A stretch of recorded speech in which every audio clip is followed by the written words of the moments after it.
মুস্তাফিজুর রহমানকে ছেড়ে দিয়ে এবার তিন দিক দিয়ে ক্ষতির মুখে পড়েছে কলকাতা নাইট রাইডার্স। শাহরুখ খানের কপালেও চিন্তার ভাঁজ। টুর্নামেন্টে মাঠে নামার আগে এক মুস্তাফিজ ইস্যু রাতের ঘুম বন্ধ করে দিয়েছে তাদের।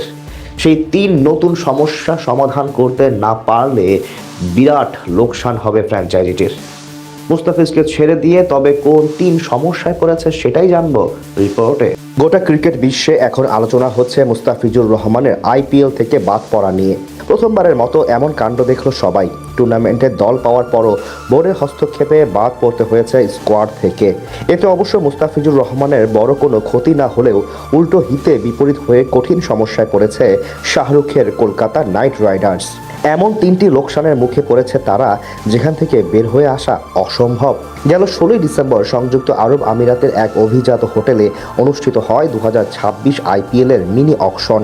সেখানে একমাত্র বাংলাদেশি হিসেবে দল পান কাটার মাস্টার মুস্তাফিজুর রহমান। নিলামের টেবিলে তার জন্য Delhi Capitals, Kolkata night Riders এবং চেন্নাই সুপার কিংস লম্বা সময় ধরে লড়াই করে। শেষ পর্যন্ত রেকর্ড 9 কোটি 20 লাখ রুপি অর্থাৎ বাংলাদেশি মুদ্রায়, যা প্রায় 12.5 কোটি টাকায় কলকাতায় যোগ দেন তিনি। টুর্নামেন্টের ইতিহাসে কোনো টাইগার ক্রিকেটারের এটাই সর্বোচ্চ দামে বিক্রি হওয়ার রেকর্ড। তবে গতকাল বিসিসিআই এর হস্তক্ষেপে এবং টুর্নামেন্ট কর্তৃপক্ষের অপেশাদার সিদ্ধান্তে নাম কাটা যায় টাইগার পেসারের। এতে অবশ্য ফিজের যতটুকু না ক্ষতি হয়েছে তার চেয়ে বেশি বিপাকে পড়েছে কলকাতা নাইট রাইডার্স। তাদের জন্য তিনটি সমস্যার প্রথমটি হলো টিম কম্বিনেশন। বল হাতে দারুণ ফর্মে আছেন মুস্তাফিজুর রহমান। 2026 আইএল টি20 লিগে প্রথমবার খেলতে গিয়েই তাক লাগিয়ে দেন সবাইকে।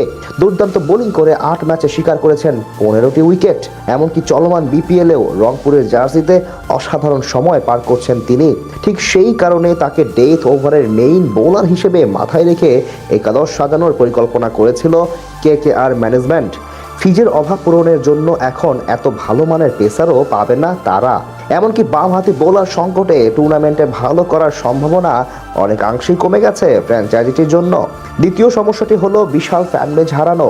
একমাত্র বাংলাদেশি হিসেবে এবার আইপিএলে কলকাতার হয়ে খেলতে যেতেন মুস্তাফিজ, তাই স্বাভাবিকভাবে 18 কোটি ক্রিকেট প্রেমীর সবাই তাদের সমর্থন করত। পাশাপাশি বাংলাদেশি এবং পশ্চিমবঙ্গের মিলিয়ে বিশাল একটি ফ্যান বেজ পেত তারা।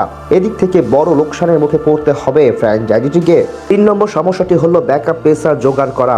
বর্তমানে বিশ্বের সেরা বামহাতি পেসার মুস্তাফিজুর রহমান। মাত্র 2 দিন আগে বিশ্বের একমাত্র লেফট হ্যান্ডিং পেসার হিসেবে 400 উইকেটের মাইল ফলক স্পর্শ করেন তিনি।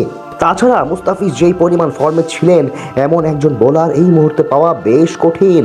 এদিক থেকে বিরাট ঝুঁকিতে আছে কলকাতা নাইট রাইডার্স। সব মিলিয়ে বলা চলে এই 3 সমস্যায় এখন অনেকটাই কোণঠাসা হয়ে পড়েছে শাহরুখ খানের মালিকানাধীন ফ্র্যাঞ্চাইজিটি।